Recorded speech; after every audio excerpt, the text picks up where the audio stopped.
Hello, Dog Nation, and welcome to the DawgNation Offseason. It's the show where anything goes. I am Kaylee Mansell with my good friend and fellow Swiftie, Connor Riley. Connor, I can't exactly put my finger on what it is, but there's something different about you today. I don't know if you got a haircut or if you're just in like a generally better mood, but something's different. I'll get it out of the way. It's the mustache. It's Mm. mustache mark. We're bringing it out. We're just trying things out here. It's spring training. Guys cross train at different positions. We're trying different facial hair looks.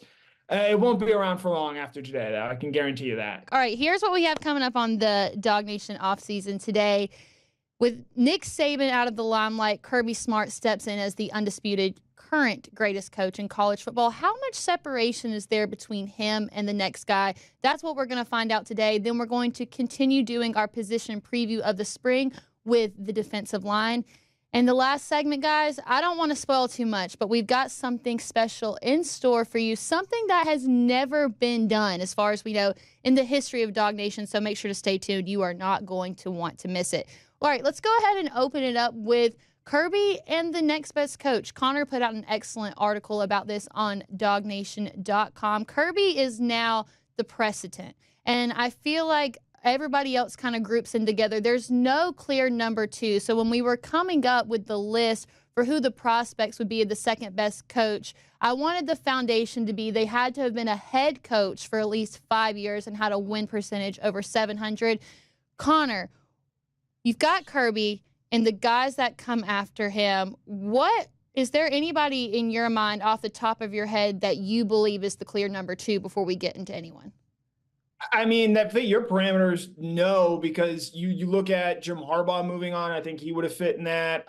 Nick Saban obviously moving on. That probably would have bumped Kirby Smart down to number two. It's tough, and you're going off of a lot of young and up and coming names. Kirby Smart's not entering his ninth year. He's not exactly a young head coach anymore. So, Ryan Day, yes, he's gotten Ohio State to a national title game, multiple playoff games, but he's also lost 3 straight to Michigan and inherited a wildly talented team from Ohio State.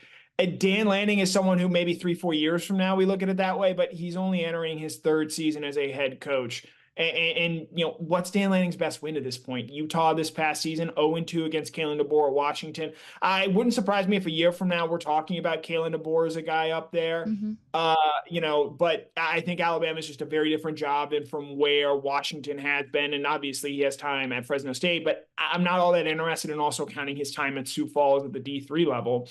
And then, maybe you look at a guy like, say, a Dabo Swinney who has won 2 national championships, but his best years, I think, are far behind him at this point, and he's shown a little bit of an unwillingness to adapt to a modern age. Maybe it's a guy like Steve Sarkisian who did get Texas rather to a college football playoff a season ago, but it's a lot of unknowns. And so, with that in mind, again, there were 3 current coaches that have won a national championship in college football: Kirby Smart, Dabo Swinney, and Matt Brown. And I think we all just about agree that Kirby Smart, in comparison to those championship winning coaches, is far out in front of who might be that next best coach. So I have to admit that guys like Dan Lanning and Kalen DeBoer are not on here. They did not meet the requirements for what I consider to be the guidelines. But let's go ahead and look at the guy here that set the precedent for everyone, the baseline. He's who everyone has to catch up with, and that is, of course, Coach Kirby Smart. You can see everything up there, but, I think the bottom is the most important stat of all. Set the SEC record for most wins through 100 games. He defeated Nick Saban in winning that. Now, Connor, let's do a little hypothetical here. What does Kirby have to do to take place as the greatest college football coach of all time, surpassing Nick Saban? We know he's the current, but what does he have to do to get up there at the top? I think, obviously, part of it is he's going to have to win at least 7 national championships because that's what Nick Saban has done. However, and this is going to be controversial to some people, I don't know if Kirby Smart's ever going to be able to surpass Nick Saban because of the fact that there was, in my mind, significant overlap between the two as head coaches. And Nick Saban went 5-1 against Kirby Smart. And yes, you can say maybe early on Nick had some more talented teams, but when they met in the 2021 SEC championship game, I think Georgia was the more talented team, and Alabama won that game convincingly. And when they met in 2023, Alabama was not the better team, but Nick Saban still found a way to beat Kirby Smart that day. So for as much as Kirby Smart has done, and I think is going to do going forward, I don't personally know if there's anything he's ever going to be able to do to surpass Nick Saban. That includes winning an unfathomable like 8th national championship because of the fact that Nick Saban did finish 5-1 against Kirby Smart. So here's what I want to know from you, and that's what is it that separates him that has allowed him to have this tremendous success in what is realistically a short period of time? What is it that separates him? I think his steadfast commitment to acquiring the most amount of talent. He's made no bones about this. He has never been someone to hype up his own coaching ability. He makes it very clear that he believes winning football games starts and ends rather with acquiring the most amount of talent. And he's done it at a high school level. He's shown, I think, a willingness to go into the transfer portal at certain positions to address some of those needs, to get players who he thinks might fit the Georgia program and the Georgia culture that he has built. Yes, Kirby Smart's one of the best defensive minds. He's done a very good job, in my opinion, of hiring offensive coordinators that produce, winning plays and winning elements, whether that be, obviously Todd Monken, but also he's gotten a lot of success out of guys like Jim Chaney and Mike Bobo who haven't been as successful elsewhere. So obviously he has an eye for assistance and an eye for talent. And as much as he does, he probably sometimes doesn't get enough credit for how good of a coach he actually is. But part of that is also because he believes in the fact that just talent wins out over coaching. The famous quote after the Florida game, as great of a coach as you can be, if you don't have the players around you, it's not going to make all that much of a difference. Well, I think it's evident that he is the clear number one here. Let's look at some of the guys that I consider to come in runner-ups. Starting strong out here with Lincoln Riley. Yeah, Lincoln's an interesting guy. Obviously, I think the past 2 seasons at USC have exposed maybe a little bit of the crack in the way that he does things. For a while, I think he was maybe seen as an alternative to Kirby Smart, with Lincoln being an offense first guy and Kirby being a defense first guy. But while Kirby has been able to figure out the offensive side of the ball, Georgia's averaged over 40 points per game in each of the last 2 seasons. USC has really struggled in that regard under Lincoln Riley. And that defensively was an issue for him at Oklahoma as well. They do finally make a change of defensive coordinator this year, moving on from Alex Grinch, and now DeAnthony Lynn is their new defensive coordinator there out in Los Angeles.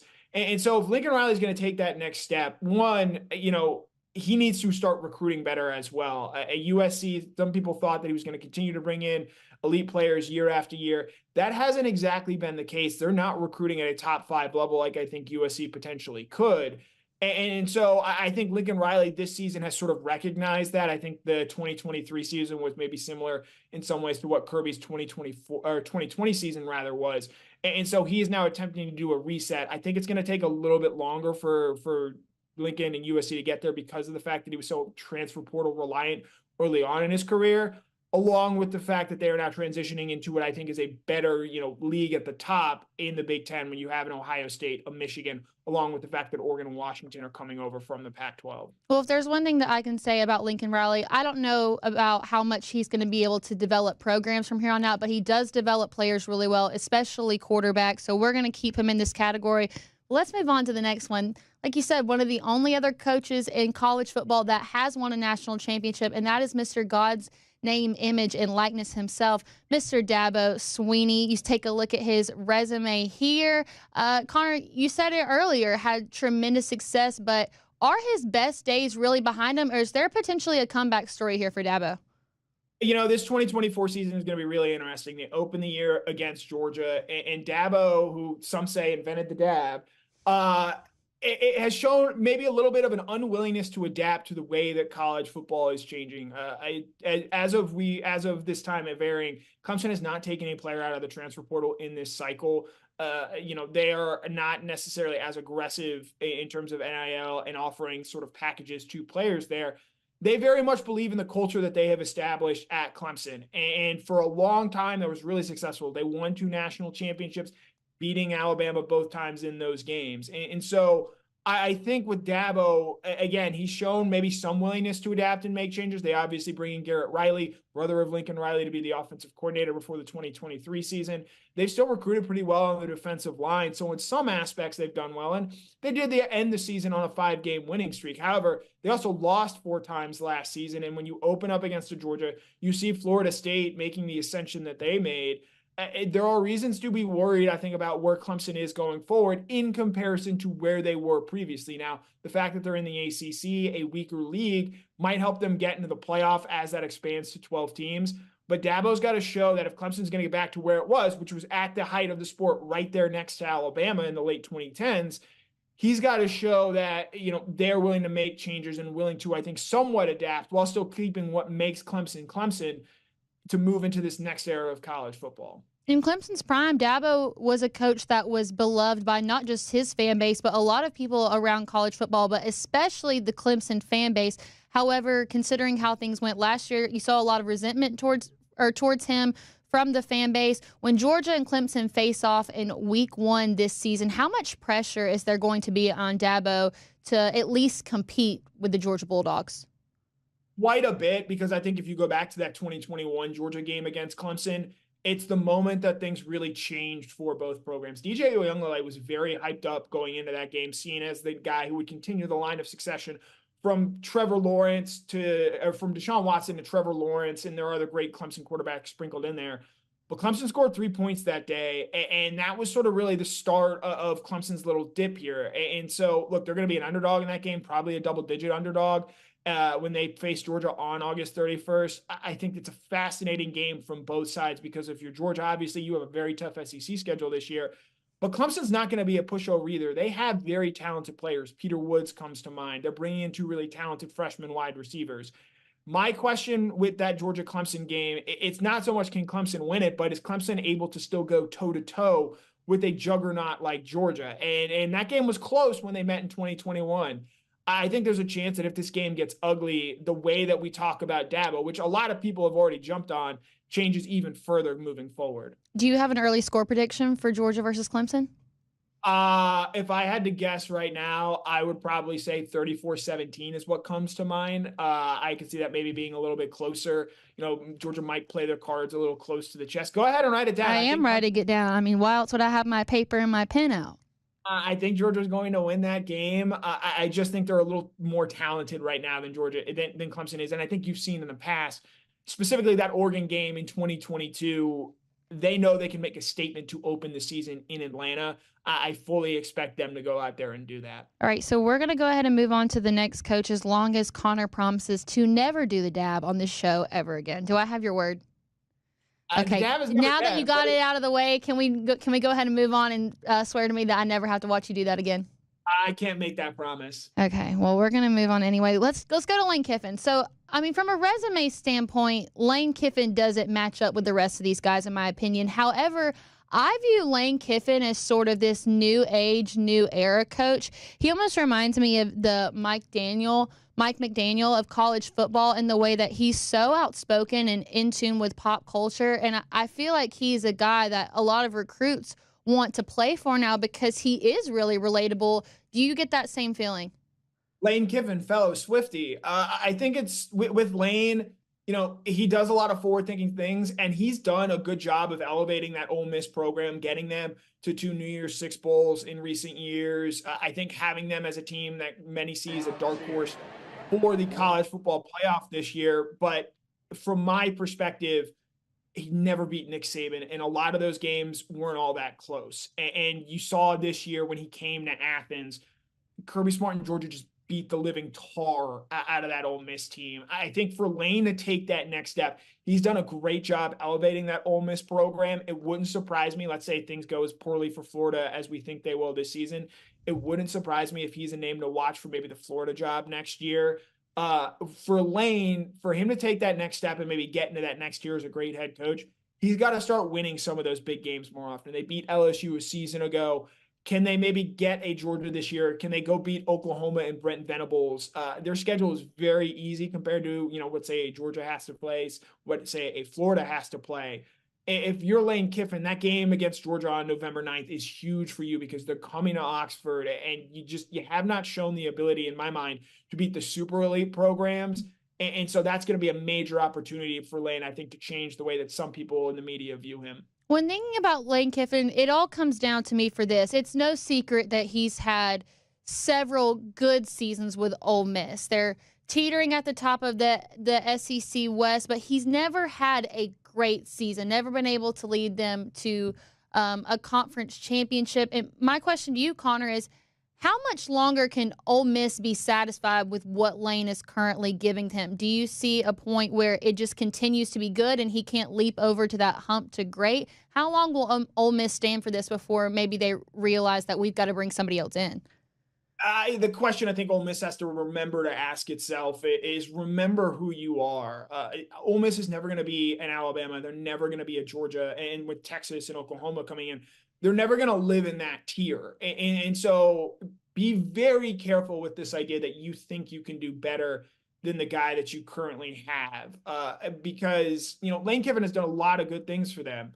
And you don't have to go that far back. Think about Matt Luke, maybe even the way things ended for Hugh Freeze there at the end of his time there. I know Lane Kiffin is maybe not necessarily seen as a championship head coach, but the fact that he's gotten Ole Miss winning 10 games on a somewhat regular basis without recruiting at a super elite level like Hugh Freeze did in the middle of the 2010s. I think Lane has them in a good place. And the question moving forward, if you're Ole Miss, isn't necessarily can we do better than Lane? It's how do we sustain what Lane Kiffin has already built, whether Lane is here moving forward or not.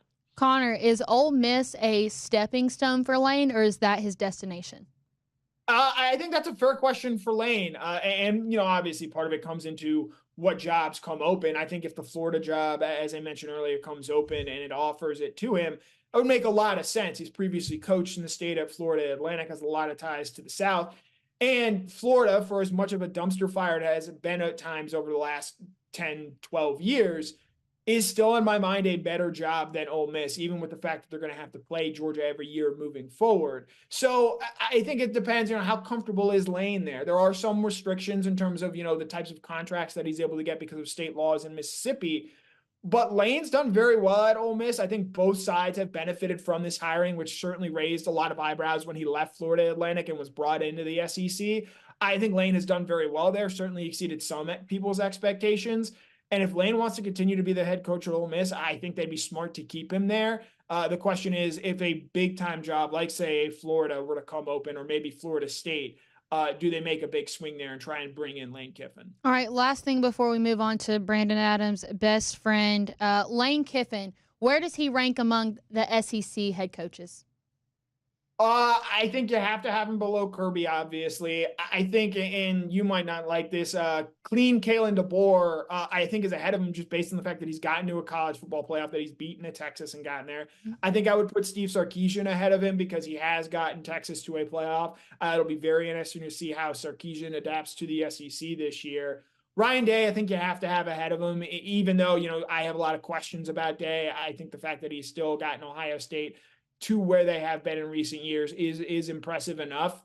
And so, among SEC head coaches, obviously not in the top tier, that's Kirby by himself.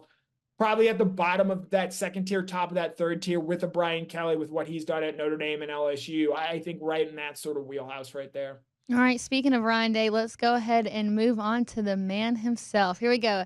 Head coach of Ohio State, Ryan Day. You see his resume here, 2 conference titles, 3 playoff appearances, still hasn't been able to beat Michigan in the last 3 years. Connor, with Jim Harbaugh out of the picture, is Ryan Day the clear number 1 front-runner head coach for their conference? Yes, based just on what we've seen so far, and I think the fact that DeBoer leaving and Dan Lanning still being a young head coach matters there. If you're Ryan Day, yes, you got to go play at Oregon this year, and you've got a talented team, and you do have some questions. Will Howard, a quarterback. If you're Ryan Day, you can't lose that game to Michigan at the end of the year. It's in Columbus this year. You can't, as an Ohio State coach, lose 4 straight. If Ryan Day hadn't dominated the Big Ten in the way that he has, I'm not sure what the appetite would be for him having lost 3 straight. But again, he's gotten to a national championship game, beat Trevor Lawrence when he was at Clemson there. Came very close to beating Kirby Smart in that 2022 Georgia team that went on to win the national championship.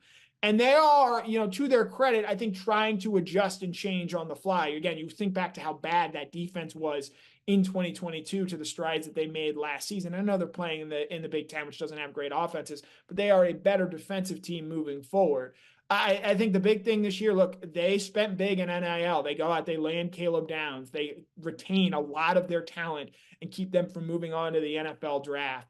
How much are they able to get out of Will Howard, or what that quarterback position looks like, is going to ultimately fall on Ryan Day. I know they bring in Chip Kelly as a big move to be the new offensive coordinator there, but this is a massive season for Ryan Day, and I'd make the argument that no coach, certainly in the top tier, is under more pressure this season than Ryan Day himself. Not just to, get to a college football playoff and win multiple games with the talent they have, but specifically they have to beat Michigan. Otherwise, unless they get in and win a national championship, I'm not sure that anything he does this season is going to be satisfactory to that fan base. I mean, Ryan Day was essentially handed the keys to a kingdom that is traditionally successful. It wasn't like it was some dumpster fire at Ohio State when Ryan Day came in. Do you think it's actually hard to judge how good of a coach he is just based on the conditions that he came in to the program with? I don't think so anymore, because he's shown an ability to sustain it to some regard. Obviously, the losses to Michigan are concerning in that front, but also, again, Michigan has gotten a lot better as well. And I think sometimes we lose sight of that fact. Ohio State is still one of the more talented teams in the country.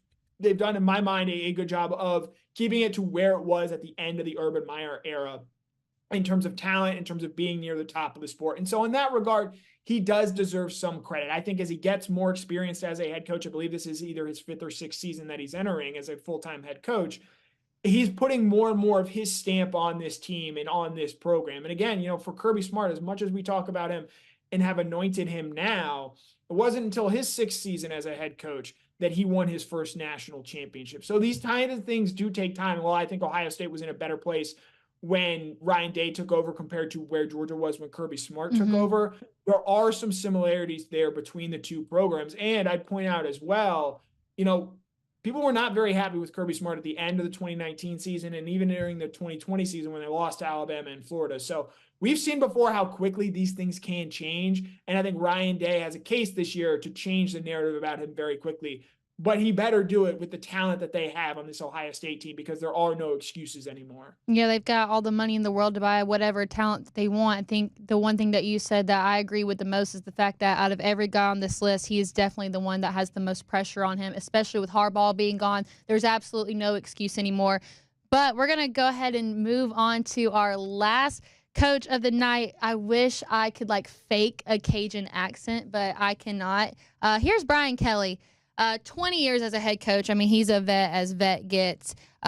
3 conference titles, 3 playoff appearances, 0 national titles. All right, Brian Kelly, he's a vet. Where does he fit into the SEC? Hasn't been here very long, had tremendous success in his first year.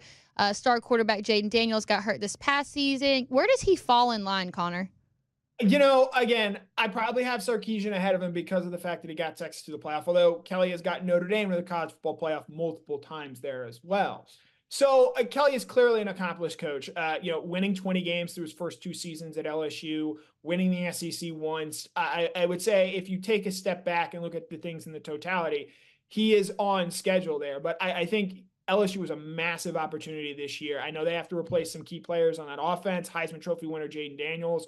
They have a lot of talent there. And so if they're able to fix things defensively while keeping things rolling on the offensive side of the ball, it wouldn't surprise me if LSU is a team that Georgia plays in the SEC championship game. But look, I think it's fair to point out there were a lot of rumors last year that Kelly would have been interested in taking the Michigan job when it came open. So it's always going to be an interesting fit, I think, until he wins a national championship there.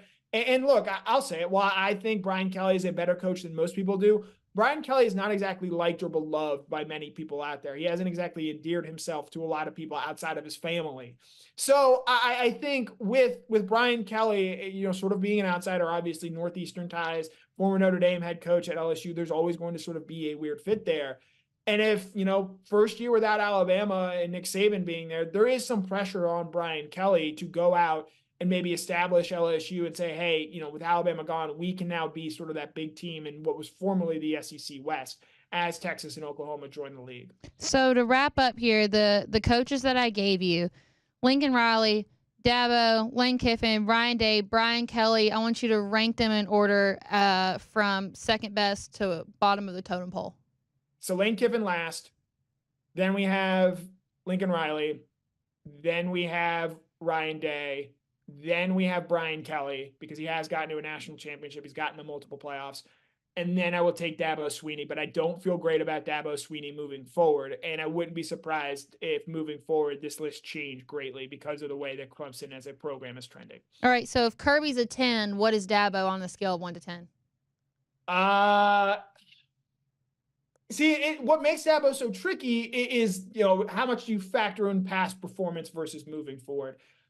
I'll say if Kirby's a 10, Dabo's an 8. Okay. Again, he does have 2 national championships, but I have, like many do, a lot of concerns about, just his rigidness in this sport moving forward. All right, well, that will wrap up our separation between Kirby Smart and the next best coaches. I think the conclusion of this argument is that these guys have a long way to go.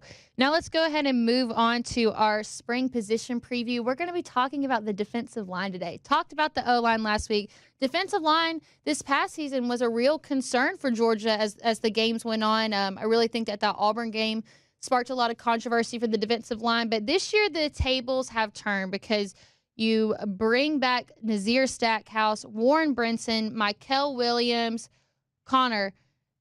If you had to give this position a grade just based off the names that you see, what would you grade them? I would give it a B. And I think if Georgia's going to win a national championship by the end of the season, it's going to have to be an A. Moving Mikel Williams to that jack, more of a natural edge rusher position, I think is going to be big for unlocking him and what he's going to be able to do. Getting back Warren Brinson and Nazir Stackhouse, in my mind, 2 NFL-capable defensive linemen, I think is significant. But it's actually the names that we didn't necessarily see on that list that I think Georgia needs to make a big jump moving forward. Mm-hmm. We know what Stackhouse and Warren Brinson are at this point. It's their 5th year in the program. They've played a lot of snaps. I don't know how much room for growth there is between the 2 of them there. It's guys like Christian Miller, who's entering his 3rd year in the program, Jordan Hall, a former 5-star prospect. Tyrion Ingram-Dawkins I would include there as well, though obviously he's a potential starter, and I think he's someone who could benefit a lot from Mikel Williams' move. Tyrion Ingram-Dawkins needs to stay healthy this year. And if him, Christian Miller, and Jordan Hall make big leaps and give Georgia, I think, something similar to a 2021 defensive line, I think that's maybe how you go about getting this position group to an A. And so, yes, Mikel Williams could be a very productive player for Georgia on the edge. You saw that in the game against Florida State where they used him differently than they had been in years past. But if this Georgia defensive line is going to reach its ceiling, which I don't think as high as the 2021 team is, but I think there's a lot of talent in that room, it's going to need guys like Christian Miller and Jordan Hall to take big steps forward. Yeah, Mikel Williams was a guy who had a lot of hype around him as a freshman. I didn't feel like we saw the best of Mikel this past season until the very end, but he's going to have to be that captain of the defensive line this year. What would you like to see out of Mikel? Yeah, I think the big thing is just playing him in a spot that is more natural for him.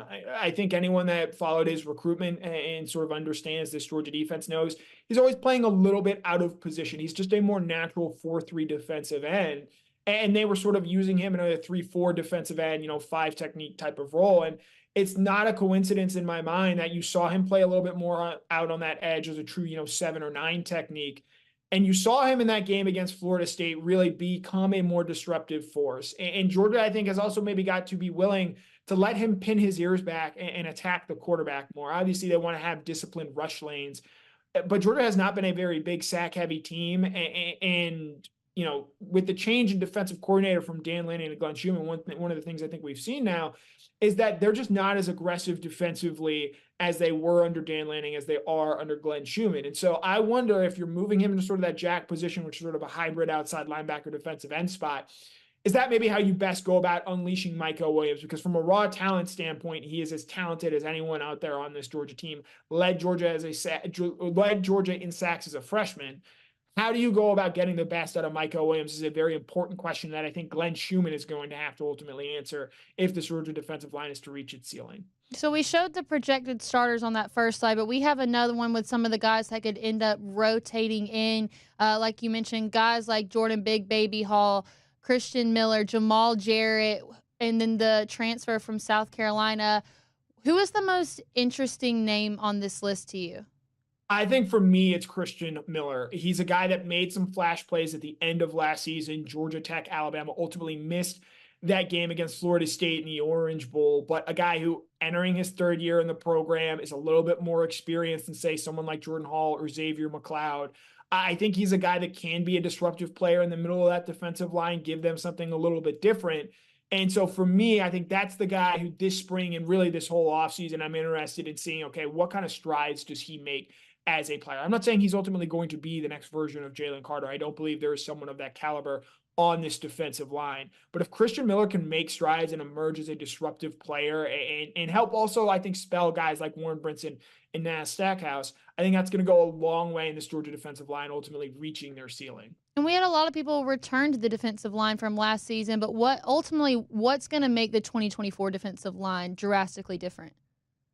For me, it's those young guys in that middle tier realizing their potential. You throw Gabe Harris on there. He's a guy that bounced between outside linebacker and defensive end. I think if he finds a home there at defensive end, that's a good thing for Georgia. You know, Jamal Jarrett, year 2, he was hyped as a Jordan Davis type player. Does he make strides to do that? Because we didn't see him do that in year 1. They also signed quite a bit of talent in the 2024 recruiting cycle. What is someone like Joseph Jonah-Ajayi or a Jordan Thomas able to give you as a freshman? You know, they're obviously not going to be starters, but what are they able to give you in terms of depth so that you're not as reliant on someone like a Nas Stackhouse or Warren Brinson on a down-by-down basis? Again, I think one of the more telling stats with last year's defensive line. Through 12 games, so this was going into the Alabama game, Nazir Stackhouse had played more snaps in 12 games than Jordan Davis had in 15 games. And with what we've seen with this Georgia defensive line over the years, the deeper it is, the better it just happens to be because you're able to rotate more. And so if Georgia's able to develop quality depth behind those guys at the top, I think that's going to go a long way in this group reaching its ceiling. And with that, that'll wrap up our spring position preview defensive line. And now it is the moment that everyone has been waiting on. It has been so difficult to keep this a surprise, but tonight Connor and I are going to do something that has never been done on the pages of DawgNation. At least I don't think so. It is time for the first ever DawgNation Oscar Awards. Welcome to the most fabulous night of the year. It's time for Kaylee and Connor's DawgNation Oscars. Oh yeah? How do you like my Oscars wave? That picture of me, the eyes. I didn't pick the picture. I look like Robin Oppenheimer has just realized the consequences of his actions and is just, you know, set off a chain event that will destroy the world. Well, in case you guys didn't pick up on it, this is the DawgNation Oscars hosted by myself and Connor, who are coincidentally probably the only 2 people on the DawgNation staff who actually care or will watch the Oscars. So who better to do it than us? Of course. You know, it's going to be a big weekend for cinema. I have seen a lot of the movies that are nominated. Big weekend, excited for it. And thought, why not add a little bit of cinema into the way we discuss the Georgia football program? I mean, and in case you guys didn't put it together, this is why Connor is wearing his suit and I'm wearing a dress, which is extremely uncomfortable, but I will do anything for the DawgNation audience because we're going all out for the DawgNation Oscars tonight, and we're so excited that you get to be a part of it. There are going to be 7 categories. The nominations were made by Connor, and then we had our own DawgNation Academy vote on these. Connor does not know who the winners are, so he's going to learn at the same time that you guys do, and I'm just absolutely so stoked. So let's get into our first category of the night. Connor, I would love for you to read the nominees for the best newcomer.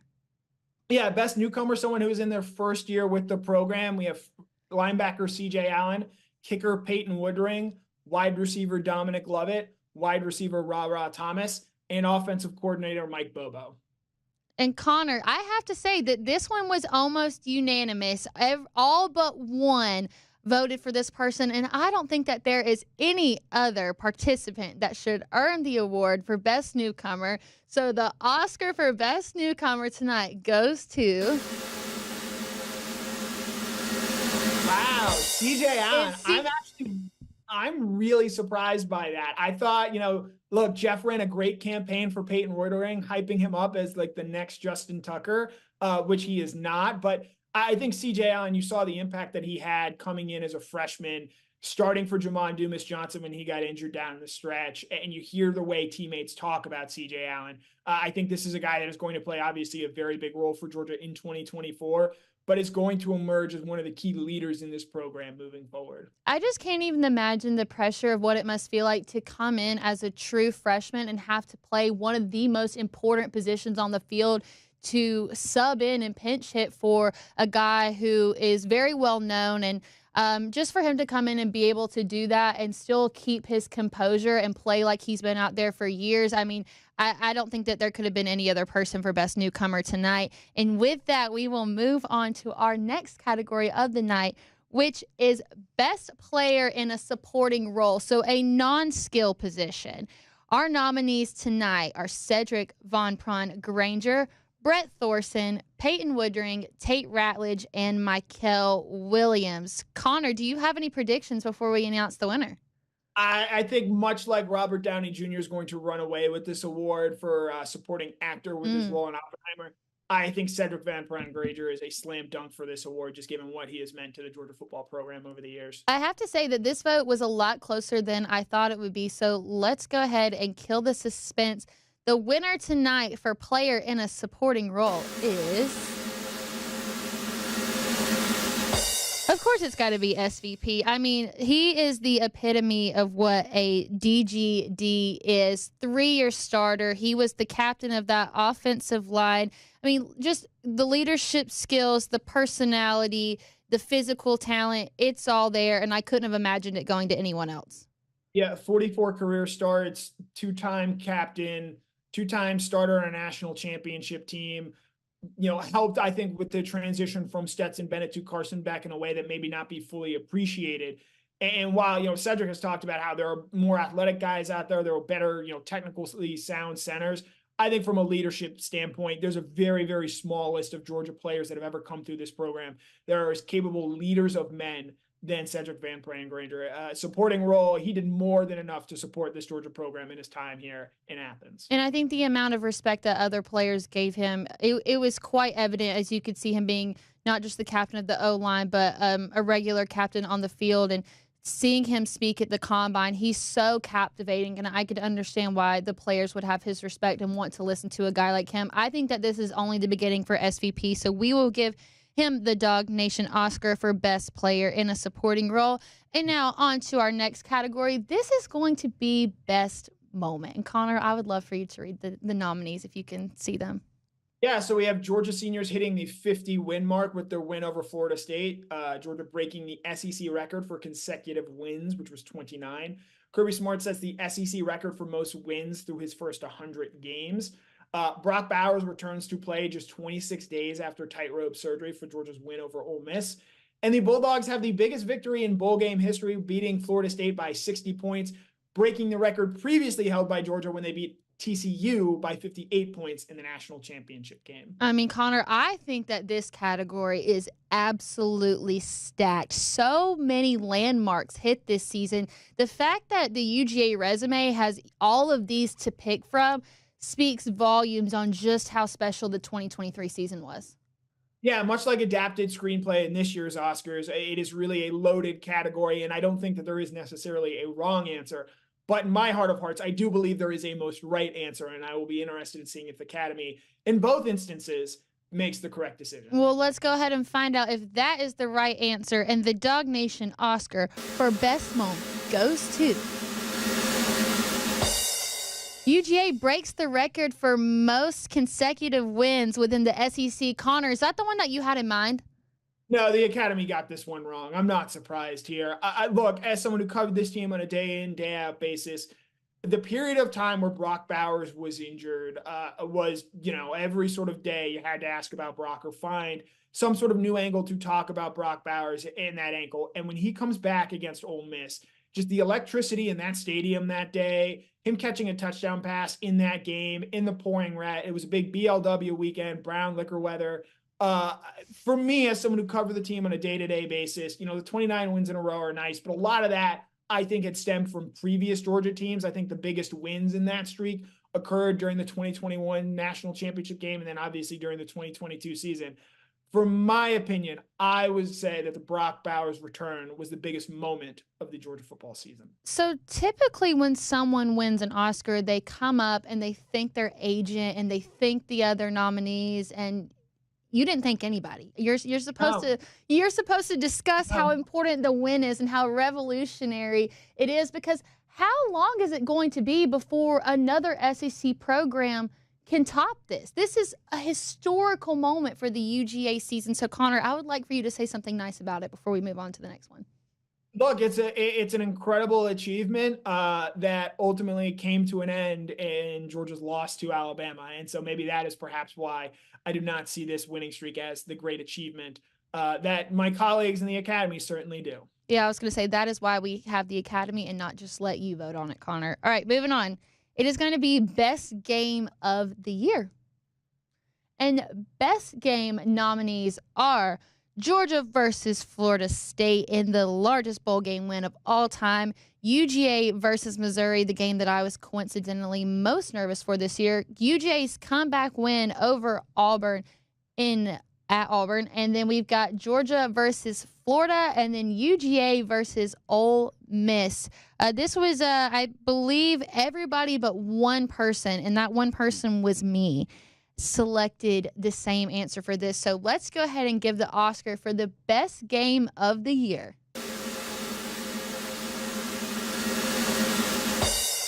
It's going to be UGA's absolutely dominant win versus Ole Miss. I mean, I feel like UGA was already making a name for themselves. They already had this reputation at the top of the list, top of the AP poll, but this was that clear separation. I knew a lot of people thought if there was going to be one team that could defeat Georgia in the regular season, it was going to be Ole Miss. Well, joke's on them, because this game was an absolute joke for Ole Miss. Yeah, it was a crummy weather day. You're always sort of interested in seeing what type of atmosphere it was going to be. Night game in Sanford Stadium. We just touched on Brock Bowers' return. And from the jump, they just go out there and beat the stuffing out of Ole Miss. And, you know, look, Georgia played a lot of big games, a lot of big home games. Obviously, the Tennessee game in 2022 was an all-time day. But for someone who was in the stadium for that Ole Miss game, that was just a really cool, special environment. It was senior day, a great way to send off so many of these guys who played a big role in those two national championship wins. And so while, you know, UGA and Missouri was a closer game, obviously Georgia Auburn was a hard stopper at times. I think just the totality of what happened against Ole Miss is why that moment deserves to be recognized as the game of the year for the Georgia Bulldogs. Now, you did vote for this game, so I have to ask, the voting decision that you made, was it more so based on the opponent or based on the score of the game? Just the vibe. I'm a big vibes guy, and just the vibe that came out of that game. Look, Georgia Ole Miss was a top 10 matchup, and there were some people out there that were probably picking Ole Miss going into that day, and just the vibes at the end of that game in the fourth quarter when Brock catches that touchdown pass. The vibes could not have been better for a wet, rainy, cold November day. And it speaks to what the Georgia football program is, to where they just dominated and had a fantastic time. So UGA versus Ole Miss, the winner of the night for best game of the year on behalf of the vibes. Yeah, big vibes. The vibes. All right. We're going to move on to our next category. And this is going to be defensive player in a leading role. So skill players here. I really thought that this category could be wide open. Connor, why don't you read the nominees for us? Yes, we've got safety Malachi Starks, star Tyke Smith, safety Javon Bullard, inside linebacker Smile Munden, and cornerback Kamari Lassiter. And the Oscar for defensive player in a leading role goes to... Oh, yeah, you guessed it. It's Malachi Starks, probably going to go down as one of the best safeties in all-time Georgia history. Connor, how crazy is it to think that we have him for another year? Yeah, he's going to be one of the best players in college football this year. I think he's the best defensive player in college football coming back. It's been very strange to see people talk about Caleb Downs being a better safety than Malachi Starks, just given what we've seen Starks do in his time at Georgia. You could have gone with a lot, much like the best actress category in this year's Oscars. I think you could have gone a lot of different ways with this award. Kamari Lassiter could be seen as the Emma Stone type for Poor Things, but I think just what Starks does for Georgia, much like Lily Gladstone in Killers of the Flower Moon, just really ties the entire defense together. Georgia has always had great safety play under Kirby Smart, but I feel like that has been elevated under Starks in terms of what he does, both as an enforcer and as an eraser in the back end. Just a complete performance from the Georgia safety year in, year out. I feel like if we had hosted this the year prior and then have another one after this, Malachi Starks is that rare kind of player that could go 3 for 3 in this category in his time at Georgia. Yeah, he's kind of like Meryl Streep in that regard, in that he's just going to rack up nominations simply by showing up. I don't think he would have beaten out Jalen Carter a season ago, but certainly worthy of being nominated. And we're going to move on to offensive player in a leading role. This one was close. This was the closest vote of all. I think some people would be shocked if they saw the Academy's vote. So here are the nominees for offensive player in a leading role. You've got the quarterback, the head honcho, Carson Beck, Brock Bowers, who Connor considers to be the greatest Georgia football of all time, thus bringing shame and dishonor to his family, Kendall Milton, Dejon Edwards, who I imagine Connor is probably surprised made it on the list, considering I do have that North Georgia bias, and it wraps up here with Ladd McConkey. Connor, do you have anything you'd like to say before we read the winner of offensive player in a leading role? Yeah, if Brock Bowers doesn't win this award, I'm leaving the show. That's fine. I've got somebody on speed dial who can handle the rest of the awards. Are we gonna have like a Will Smith, Chris Rock moment here? If the right guy wins the award, I think we're okay. All right. Well, there's only one way to know. Let's go ahead and find out who our winner is for offensive player in a leading role. I just don't think it could have been anyone else, even though this one was very, very, very close. I mean, he's the great. There's no other person that could have won this award, and it would feel right. Since I had authority over the Google form, I have to say, if things would have been different, I may have had to do some switching things around, maybe submit my vote twice, because it has to be Brock Bowers. Look, I guess there were some people out there that voted Carson Beck in part because Brock missed a couple games, but I don't know how you could tell the story of the 2023 Georgia football team without Brock Bowers, what he did against Auburn, what he did, coming back from the injury, scoring touchdowns against Ole Miss and Tennessee. Look, I've established, I think he's the greatest player to ever play for the University of Georgia. And much like Cillian Murphy running away with the Best Actor nomination or Christopher Nolan winning for Oppenheimer for Best Director, I just think with Brock, with what he's done, look, you could have given it. I honestly believe you probably could have given him this award in each of the last 3 seasons, and he would have been deserving, much like, Christopher Nolan for Interstellar, or maybe his work on Dunkirk. I think Brock Bowers is an all-timer. And as we sometimes see with the Academy, they don't always get it right. But in what was his final season in Athens, I think Brock Bowers is more than deserving of winning the Best Actor award on offense. If Georgia players are Oscar nominees, is Brock Bowers the Oppenheimer, the clear front runner, the one that's been nominated for almost everything and seems like the sure thing? Is he the Oppenheimer of this Georgia football team? In my opinion, yes. However, based on the way the Academy voted, I don't think they necessarily see Brock in the same manner. I think that the voters are going to see Oppenheimer on Sunday. And now we're going to go to we've got a special award, but this is going to wrap up all of our Georgia football awards for the night. And this is the best individual play. This is like best picture. In my mind, this is the superior award and the one that you want to win tonight. Connor, would you please do me the honor of reading the nominees? Yes, we have Nazir Stackhouse 44-yard interception return in the win over Missouri. You have Dylan Bell's 18-yard touchdown pass to Marcus Rosemy-Jack Saint against Tennessee. You have Ladd McConkey weaving his way through the Florida State defense in the 63-3 win in the Orange Bowl. You have Brock Bowers' 40-yard go-ahead touchdown in the win over against Auburn. And wrapping things up, you have Mekhi Muse, his 69-yard punt return touchdown against Ball State. I mean, this category is so diverse, and not just because of the players, but because of the different types of plays that they are. There were so many tremendous plays this season. It was hard to narrow it down to just 5. Do you think that I got the 5 right, Connor? Is there anything else you would have added to this list? I think the Mekhi Muse touchdown, it does not measure up to the quality of the first 4 on there, but I think you could maybe mention Ladd McConkey's touchdown against Ole Miss, where he made down a couple of times. But does Ladd McConkey really deserve to have 2 individual play nominees? I'm not necessarily sure about that. So I don't mind giving Mekhi Muse, who had a strong season for Georgia, a nomination here. All right, and the DawgNation Oscar for Best Individual Play. Oh, yeah. It's going to Brock Bowers and his 40-yard touchdown versus Auburn. Perhaps maybe the sole reason that Georgia even defeated Auburn in that game, because once we got into the second half, it seemed like the play call sheet was Mike Bobo said, we're going to get the ball to Brock, and he's going to score it. He may have single-handedly saved Georgia in that game. Yeah, just a monster performance that day from Brock Bowers. I think we saw Carson Beck really make strides in that game.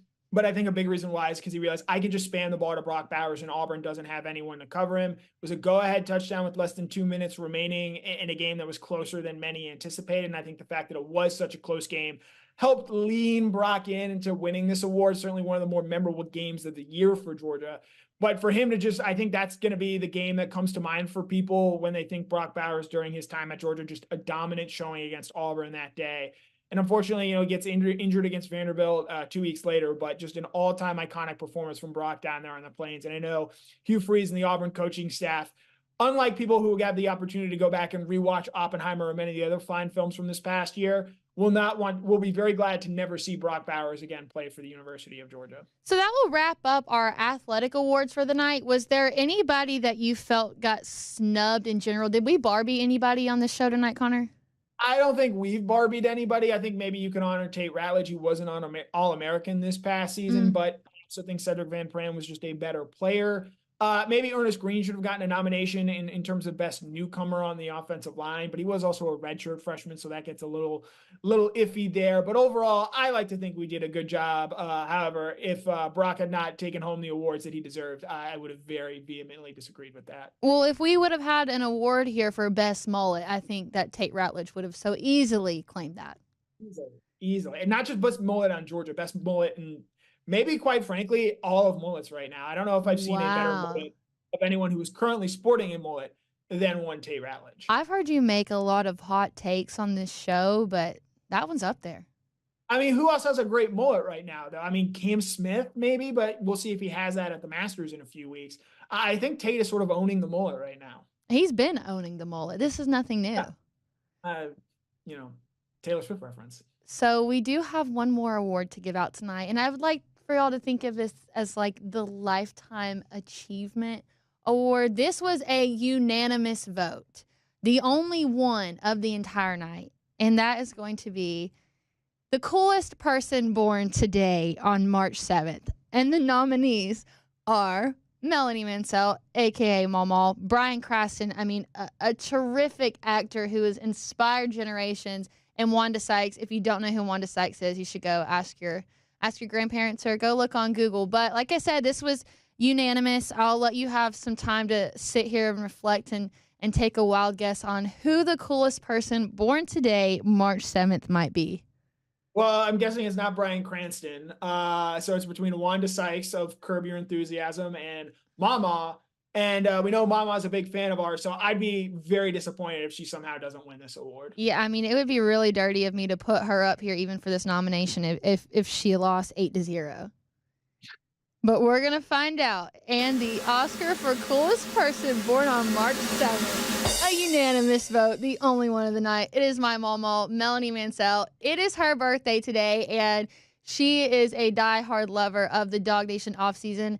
And not just because she's obligated to be, because she is my grandmother, but she really enjoys it. And I have to say, she sometimes speaks more highly of Connor than myself. So we wanted to give her an Oscar for tonight. She's my absolute best friend in this entire world and somebody that I look up to more than anything. And I know she's watching right now. So everybody go wish her a happy birthday, Connor. Very well deserving. Happy 21st birthday, Mama. Yes, it is her 21st again, I believe. Well, that is our first ever DawgNation Oscars. Connor, how are you feeling after this? I'm elated. I'm ready to hit the after parties and just go relax after a very stressful campaign season. Yeah, I cannot wait to get into my normal everyday clothes. It has been an absolute pleasure to host this event tonight with you. I couldn't have imagined doing it with someone else. And who knows, maybe one day somebody will see this and they're like, oh, we need to have them as our next Oscars host. How cool would that be? No, the last time they had two people host the Oscars together was James Franco and Anne Hathaway. Oh, and that was terrible. Yeah.